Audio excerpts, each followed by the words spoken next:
जनहक्क news network, जनतेचा आवाज, हक्कासाठी लढा. नमस्कार, मी शबीर खान. जनहक्क न्यूज नेटवर्कमध्ये आपलं स्वागत आहे.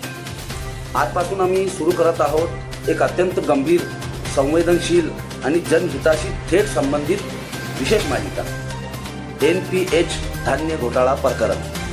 ही मालिका केवळ एक बातमी नसून सार्वजनिक वितरण व्यवस्थेतील संभाव्य अनियमितता, प्रशासकीय जबाबदारीतील त्रुटी आणि कथित गैरव्यवहार याचा सखोल तपास आहे.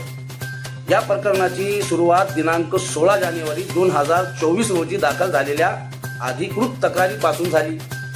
या तक्रारीमध्ये सार्वजनिक वितरण व्यवस्थेत गंभीर अनियमितता असल्याचे मुद्दे उपस्थित करण्यात आले होते. सर्वात आधी आपण जाणून घेऊया की NPH म्हणजे काय. NPH म्हणजे नॉन प्रायोरिटी हाऊसहोल्ड. या श्रेणीतील रेशन कार्ड धारक हे PHH किंवा अंत्योदय योजनेत येत नाही. त्यांना नियमित मासिक धान्य पण मिळत नाही. शासनाच्या नियमानुसार उरलेले किंवा शिल्लक धान्य हे ठराविक कालावधीत नंतर, कधी वार्षिक तर कधी 2-3 वर्षाच्या अंतराने ठराविक दरात वितरित केले जाते.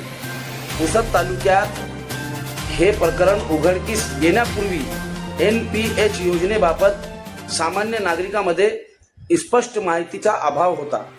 परंतु 2024 मधील तपासात्मक निरीक्षणानंतर खालील मुद्दे प्राथमिक स्तरावर संशयास्पद स्वरूपाचे समोर आले आहेत.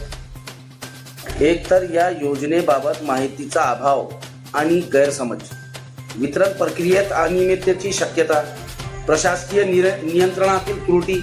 तपासात्मक निरीक्षणातून प्राप्त झालेल्या माहितीनुसार 20 कंट्रोल डीलर्स यांनी त्यांच्या शासनमान्य मंजूर युनिटपेक्षा अधिक प्रमाणात धान्य उचलण्यासाठी युनिटपेक्षा जास्त चालान भरले, अशी प्राथमिक स्वरूपाची गंभीर बाब समोर आली आहे. या प्रक्रियेत संबंधित अधिकाऱ्यांनी नियमाचा उल्लंघन करून मंजूर मर्यादेपेक्षा जास्त भरलेले चालान पास करून त्यास प्रशासकीय मान्यता दिल्याचे प्रथमदर्शनी समोर आले आहे. ही संपूर्ण प्रक्रिया शासनाच्या निश्चित नियमावली व सार्वजनिक वितरण प्रणालीच्या मार्गदर्शक तत्वाच्या विरुद्ध झाल्याचा गंभीर संशय निर्माण होतो. या घटनाक्रमामध्ये संबंधित घटकांमध्ये संगनमताने अनियमितता झाल्याची शक्यता नाकारता येत नाही.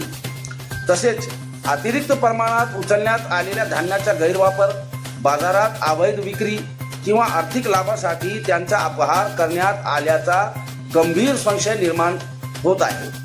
ही सर्व बाबी सध्या प्राथमिक तपासाच्या अधीन असून अंतिम निष्कर्ष सक्षम तपास यंत्रणाच्या अहवालानंतरच स्पष्ट होतील.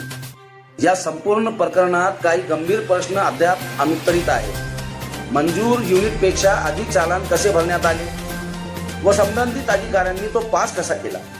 प्रशासकीय यंत्रणेकडून नियमभंग कसा दुर्लक्षित झाला? संबंधित अधिकाऱ्यांची भूमिका काय होती? याआधी किती वर्षापासून ही प्रक्रिया सुरू होती? हे सर्व मुद्दे सध्या तपासाच्या अधीन आहेत.